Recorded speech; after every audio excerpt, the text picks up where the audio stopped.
Hey, what's up? Like, totally time for 90210. Hey, what's up, everybody? It's Mark. It's 90210. I am here, your host, Mark. With me, as always, is my girlfriend, Carol. How you doing, Carol? Hey, what's up? Not much. See, okay. It sounded like, for a minute, like we had maybe a little bit of interference. But I think maybe it's just you breathing. Oh, my goodness.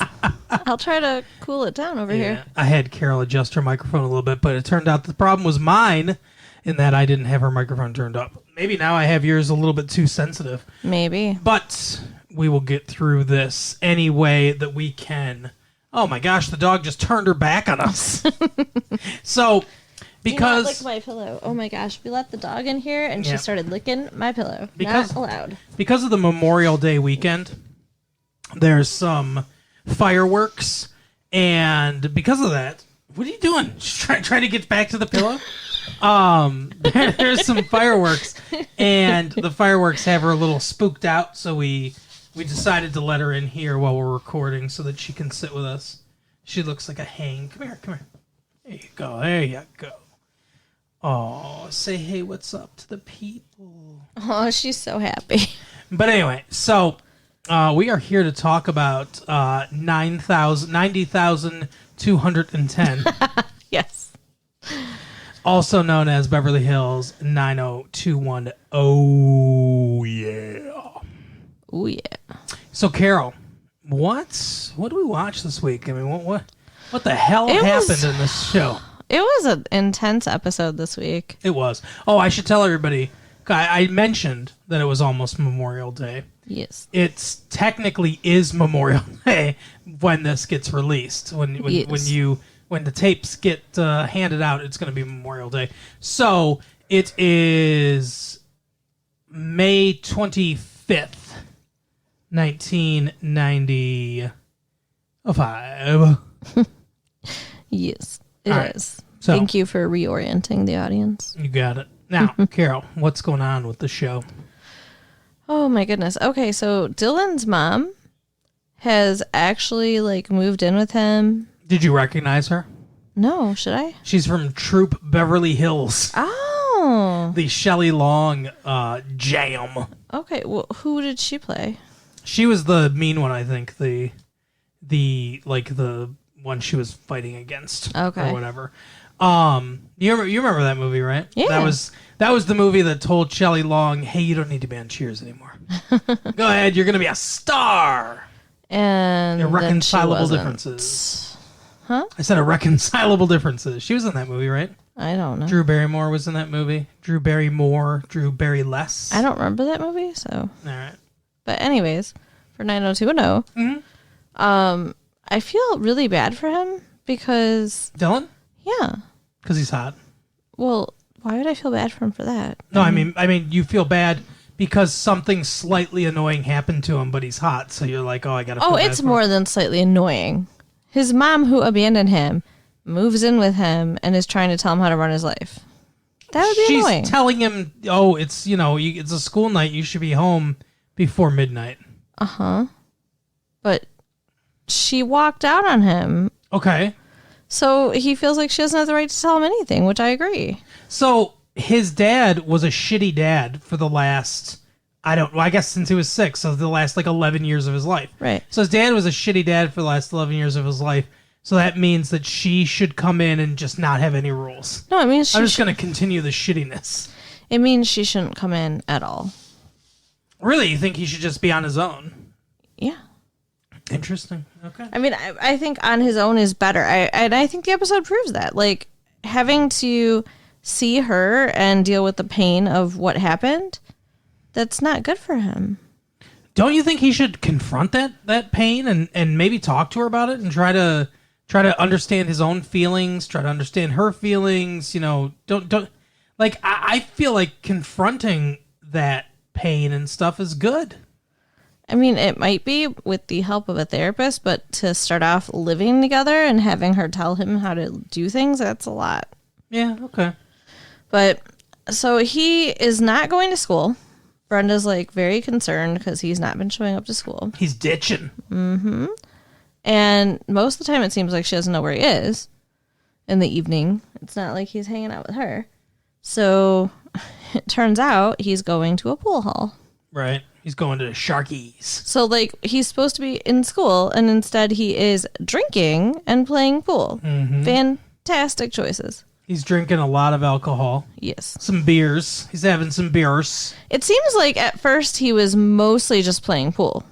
I guess. Because, I mean, he wasn't falling down drunk. He was playing well. True, yeah. And then as it goes on, then he's like drinking more and he's not as good at playing pool. That's what happens. Got to get that sweet spot. Right. So, yeah. So he gets the attention of a guy named Falcone. Who I thought, like, I don't know what you thought when the bartender brought this to his attention that this guy was looking to play him. I thought he's just a really good pool player. I didn't think anything untoward was happening. He's a hustler. Even that, you'd think he was a standalone hustler. Well, yeah. Apparently, yeah. Falcone is a 21-year-old mob kingpin somehow. Right? I mean, it's like, okay, Dylan I just... run these streets Dylan with just the Yakuza. cleans up and, like, takes $600 from him? 500. 500 And, Yeah, it totally destroys him. yeah. Man. And he hadn't been drinking that much that day. So then when he comes back and he's all fucking drunk, then he wins his money back plus some. Right. Plus 800. Yeah. But he doesn't have the money on him. And all these guys want to beat him up. Like, all these guys, like, all of a sudden, everyone in the bar is, like, on... Right. It's like he owns the bar. Can we talk about the bartender? Yeah. By the way? Let's talk about him. I wasn't asking permission. I'm saying, like, this guy laughed at everything. He was like, oh, yeah. Hey, Dylan. Hey, rich kid, yeah. Oh, you don't have to show that fake ID every time. Like, what Yeah. the hell was wrong with this dude? Yeah. He did laugh a lot. Oh my god, he was like someone in the studio audience of I don't know, Friends. Yeah, it was weird. Screaming laughter. And then, Falcone kept calling him rich kid. Didn't the bartender too, or no? He was kept calling him. I want to say Perry. No, McKay. He kept calling him McKay. McKay, yeah. Hey, McKay. So he knows his name, his real name. What's up with the fake ID then? Unless it says his real name on It it. probably says Dylan McKay on it. Huh. It probably just says a different birthday. Okay. So it's, yeah, I mean, I've heard of fake IDs where you keep your same birth, your same birth month, your same birthday, different birth year. Interesting. And same name. And picture. Yeah. That would probably be the most convenient. See, I never had like a fake ID made for me. I just got my friend's older sister's ID when it was expired. Right. And it worked. I'll have to take you to some places. Well, you don't really need it though. Because you got me. Okay. I got you, babe. Wow. Hope our relationship doesn't end like theirs. Yeah. So, and that's the other thing that, like, it seems like even though Brenda has no idea where he is most of the time and is very worried about him and everything else, it kind of seems like they're back together. Yeah. So that's kind of, like, weird. Yeah, I believe they're getting back together or whatever. Yeah. So, his mom is very weird. She is, like, a hippie queen. Plus, she has a vague British accent. It's almost like a North Atlantic accent. Like she belongs in the 30s.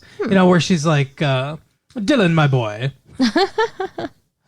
I do not know how to be a mother. Right. Like, that's kind of how she sounds. Yeah, very over enunciated. Yeah. But, and apparently Cindy was a flower child. Yeah. Well, she mentions they're both from the 60s. But I mean, they get along like that. What? I said peace, love, and soul Right. train.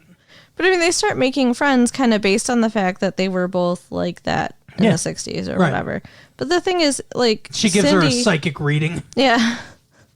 Cindy might have been like that in the 60s, but she, like, matured and changed, and this lady didn't. Well, it's funny because she's like, what's her name? McKay, Mrs. McKay or whatever. Right. She goes, where have all the flower children gone? And Cindy goes, off to rule the world, yuppies, and stuff. Like, she's complaining about it and shit. What are you? Exactly. Your husband is like some fucking financial planner or whatever for this company. One of those master of the universe type people. Yeah, for sure. And everything. And you're a housewife or whatever that like, I think she vaguely had some other side job at one point when she was fucking that photographer or something. She was not fucking him. Well, she was going to. Yeah. But she was doing something, I don't remember what. But anyway, she's making the home, which is fine. I'm not saying anything wrong against that or anything like that. But it's like you are the yuppies. Yeah. I mean, just because you don't have a job, your husband does. Your husband, sold out and went to the thing. Well, yeah, they're all rich. I mean, his mom's rich too. Mm-hmm. They're all fucking yuppies. I mean, what is the requirement to be a yuppie? Young urban professional. That's what yuppie stands for. Oh, well, then she's not. The women aren't yuppies because they're not professionals. They were, though, in the 80s. Like, so that's when yuppies started, is in the 80s, right? Mm-hmm. And, a lot of women were working in the 80s. A lot of women work now. Right. But, I mean, she's technically not a yuppie, I guess, but she's married to a yuppie, basically. Yeah. And that's what I mean. Like, she's living the yuppie lifestyle. They're living in Beverly Hills. Right. And, whatever. It's like, yeah, you're not a flower child anymore. That's what's so annoying about hippies is that most of them were the sons and daughters of the rich people. Yeah, that's true because they were able to just kind of shirk their responsibilities and live like that. Yeah. And like, say, oh, we're going to protest against the war and stuff like that. And when push came to shove and they had to, when push came to shove and they needed to provide like for their family or provide for themselves, they were like, screw it. We don't care about fighting the establishment anymore. We're just going to buy into to everything Right. everything that we rallied against. And that's basically what they did. Well, they smoked a lot of pot, so Yeah. kind of mellows your motivation. Yeah. Easier path of resistance, whatever. Yeah. Timothy Leary gave him a lot of acid, so. And then MK Ultra and the CIA experimented on him. So I know you're not, big on astrological signs or whatever. Right. But his mom does mention that Brenda is a Scorpio like you. Yes. What do you think? Does she seem like she shares any personality with you? I don't think so. Do you? Not really. I mean, I can see only that you both have a little bit of an outer shell. Okay. I mean, I do. Don't you see that on her too? Sure. Yeah. So I don't know. I just thought that was interesting. She really cares about right and wrong. Yeah. She didn't want to steal that those clothes in that one episode way back when. Oh yeah. That's true. So I don't know. I wouldn't say I'm a ton like her though. I don't think I'm really like anybody on the show. I guess probably the closest would be Steve Sanders. What? I'm just joking. So we talk shit about that character all the time. Right. Yeah. No, they're definitely I can never say that word. Caricatures. Right. Of personality types. So Yeah. I don't think I'm like any of them. yeah. But You're like Kelly though. no. Why would you say that? Just hot, Thanks. She's the hottest one. And But you're- she's also kind of a bitch. Yeah, she is. That's true. I mean, personality-wise, you're not like her. Especially this episode, she was a bitch to Donna. Oh yeah, Donna came into her own in this episode. Yeah. Yeah, she actually had like her own little storyline and had lines and a personality and everything. Right? Yeah. But yeah, so they were doing a stock portfolio exercise in class. Which have you ever done anything like this in school? No. This seems like definitely a Beverly It's a Hills rich kind of rich thing. kid thing to do. Right. We're going to prepare you for your eventual stock manipulation. So yeah, so they have to pick stocks and make a portfolio. Home economics class. They just characterize wine by its oaky nose and shit. And that's what their economics class. That's what it is, buying stocks and Right. how to manipulate the market so that the poor stay poor and you guys get richer. But Donna does really, really well. Mm-hmm. She picks the good stocks. She's making the money. He said, "You all did well because you're rich, and that's what's gonna happen." But Donna, you've got a certain knack for this. And Donna was all pleased and everything, and Kelly's like, "Fuck you! You can't do anything." Right? Yeah, Kelly does not like it that Donna was not the overlooked one this time. Mm-hmm. So Because Steve goes, "Hey, you've got a knack for this. Let's put some real money down and actually buy some stocks that you pick." right. Yeah, Steve's, always looking for a way to take advantage of people. So sure. Why they need to make more money, I have no idea. Right. But yeah, so he's trying to talk Donna into actually investing, and Kelly's like, "No, it's a terrible idea. Don't my be God, don't be stupid." stupid." Yeah, she has said that so many times. And Donna was like, "All right, It's on. all right, bitch, we're doing this." Right. So she did invest with Steve, and then she wanted to sell because the stock went up, and he was like, "Oh no, you don't want to do it too fast." And then he supposedly, I guess, he called some great stockbroker or whatever, because he was like, when Marty whatever Funkhauser says something, you listen, and she's like, we really need to sell the stock. You're being too greedy, and he's like, "No, you're fucking keeping it." Wow, you just scared the crap out of me. For all of you listening, sorry about the heart attack. But no, seriously, he was like, he started this off by saying, Donna knows what she's talking about. We're going to listen to her, and then he doesn't listen to her at all. Because it's listening to a woman is not something that Steve Sanders is going to do. Yeah, he should not go into business with women. So then the stock tanked, and Steve's like, "Well, this is what I get for listening to you, Donna." Yeah, of course he's going to try to blame her. What Douche. a moron. And she's like, "Yeah, well, guess what? I sold the stock when I wanted to fucking sell it. And I Like made a told bunch of you." money. Yeah. And then Steve says to Donna, or just to, what's her name? Kelly. Steve says to Candace, Kelly. he says, Yeah, weirdo.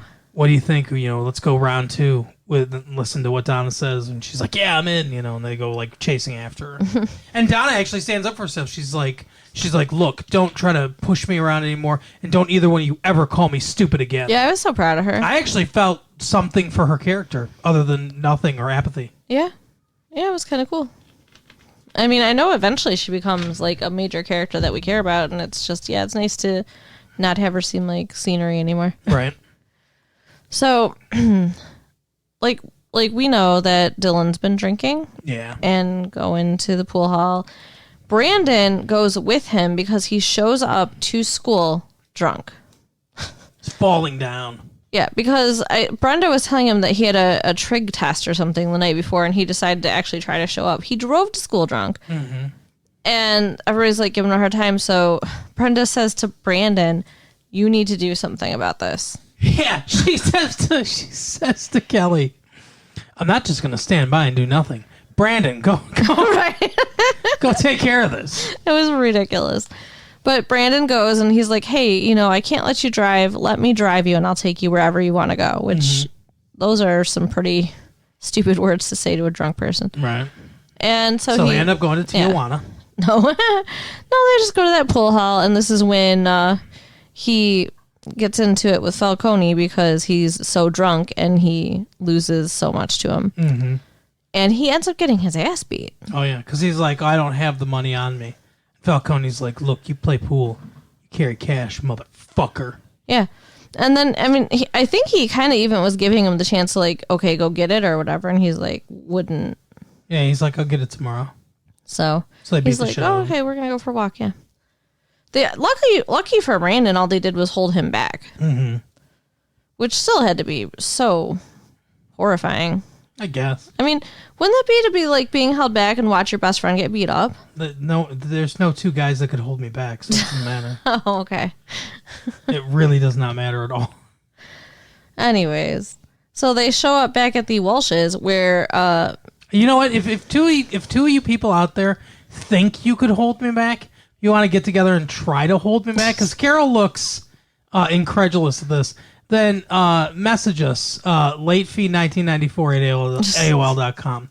We'll meet somewhere and you can try to hold me back. oh my goodness. Good luck.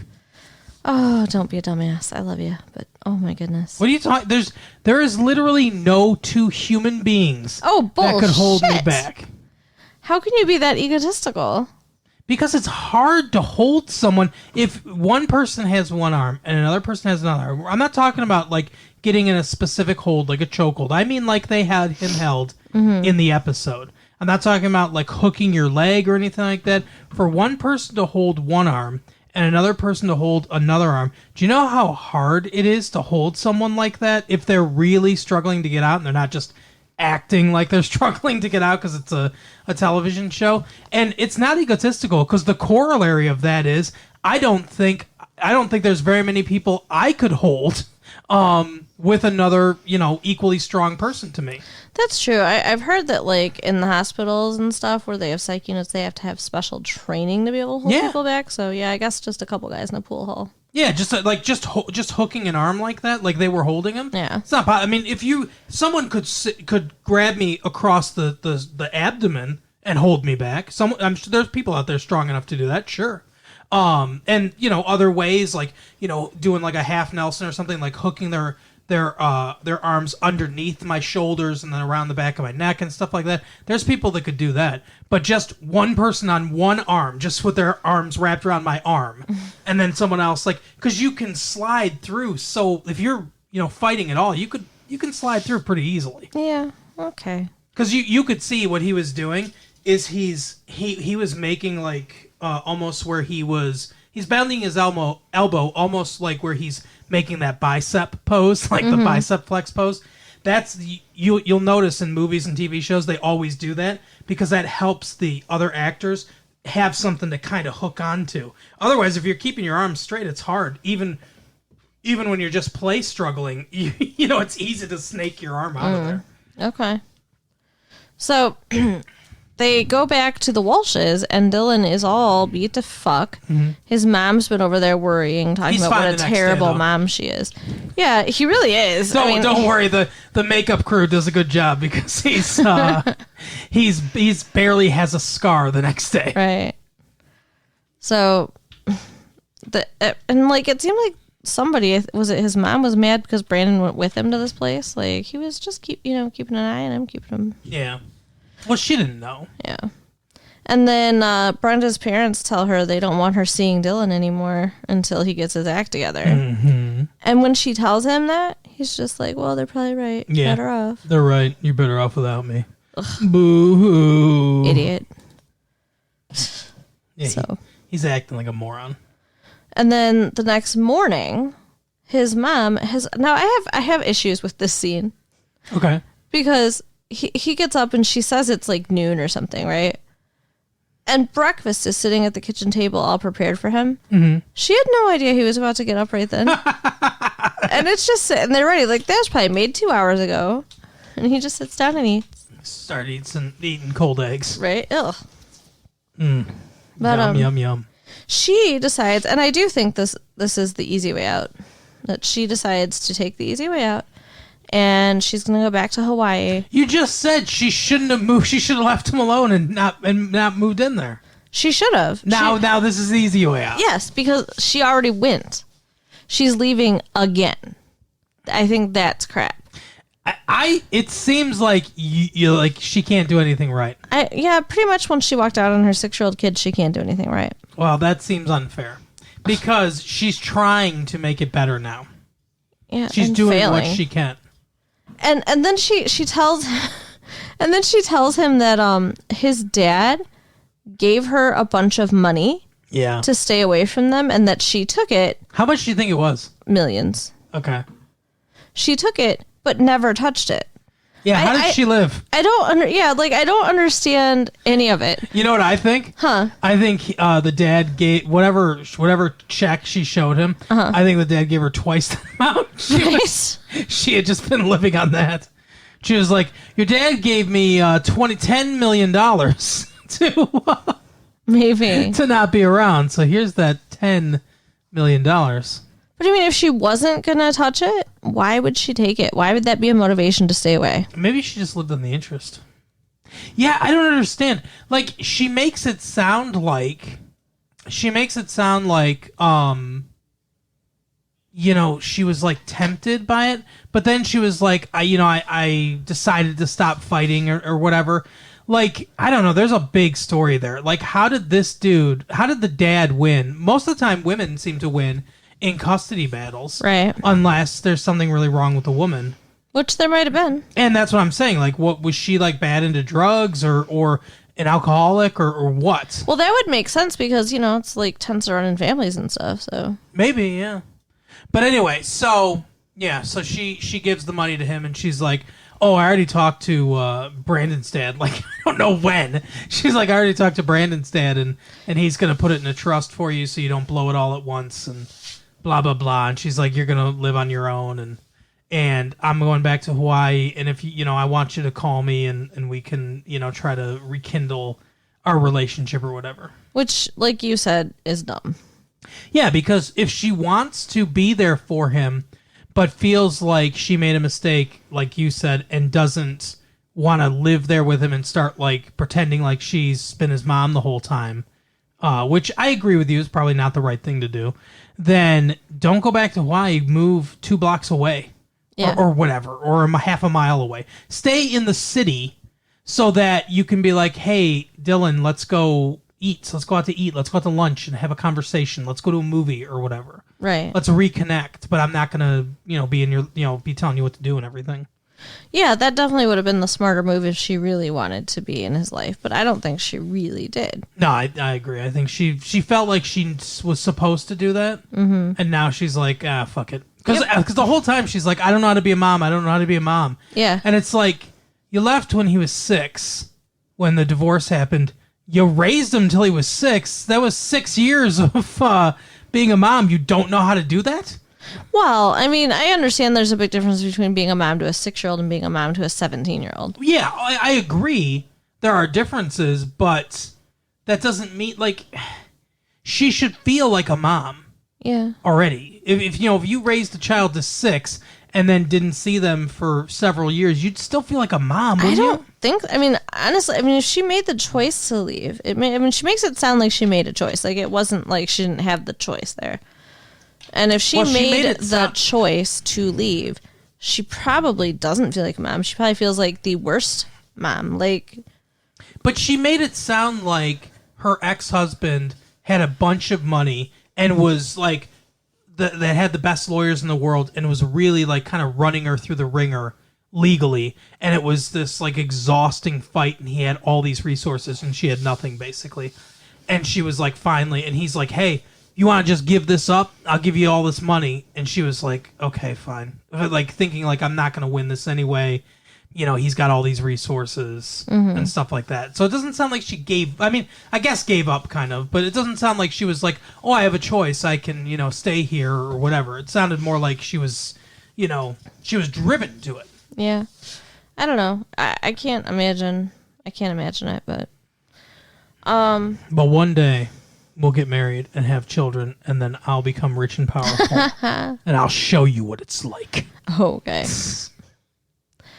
And then they try to wrap this episode up with such a nice little bow that it kind of irritated me because Dylan says to Brandon, I'm what they call an emancipated minor. Yeah, that's right. That happens overnight. Like that's right. Just, we'll sign a little thing and it's done. Mom and I had a conversation at breakfast and that's the law in Los Angeles. Right. So.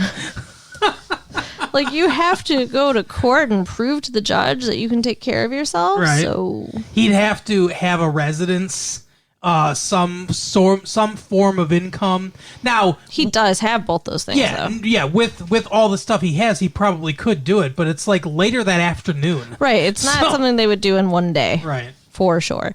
And then Brandon's like, okay, we got somewhere to go. I'm going to take you where you took me when I needed a friend.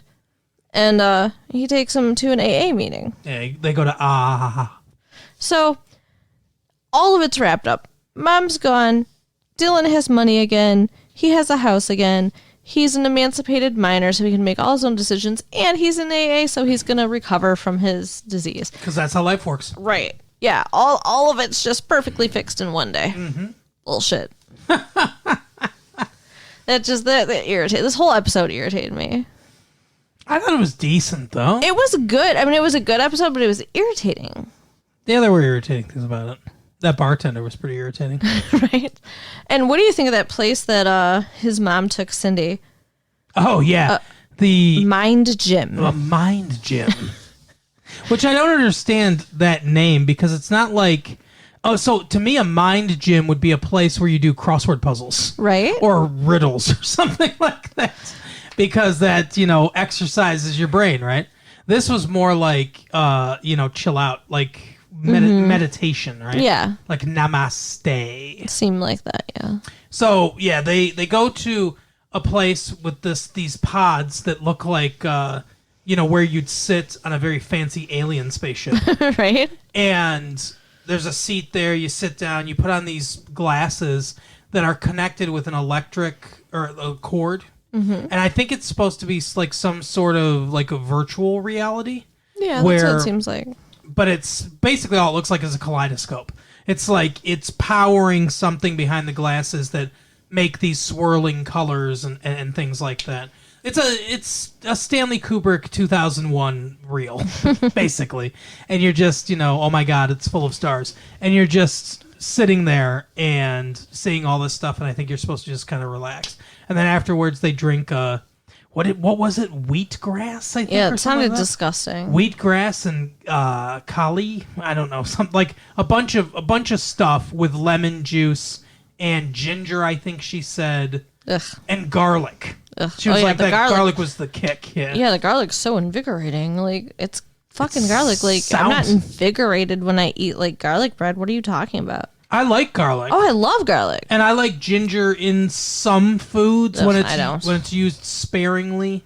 I've made stir fry with ginger. You didn't like it?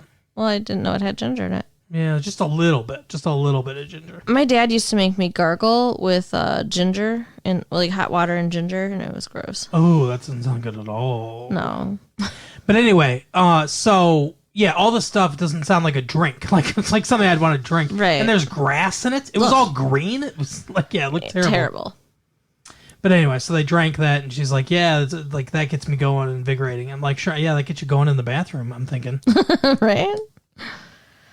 Yeah, so, I mean, that was pretty much the episode, I think so, yeah. Steve was a douchebag. as usual. Donna actually had a character moment. Woohoo. Brenda deferred everything to Brandon. Brandon took care of Dylan. Callie was a bitch. And what was, what's his name? David Silver doing in this episode? Nothing, right? Nothing. I don't think we just saw him at all. Yeah, I don't think he was really... I mean, he's not in the same grade as them, right? He's Right. a year younger or whatever. Yeah. Soon he and Donna are going to not fuck. Not fuck, exactly. They're going to date, but not do anything with each other. Do you think she gives him hand jobs? I don't want to think about it.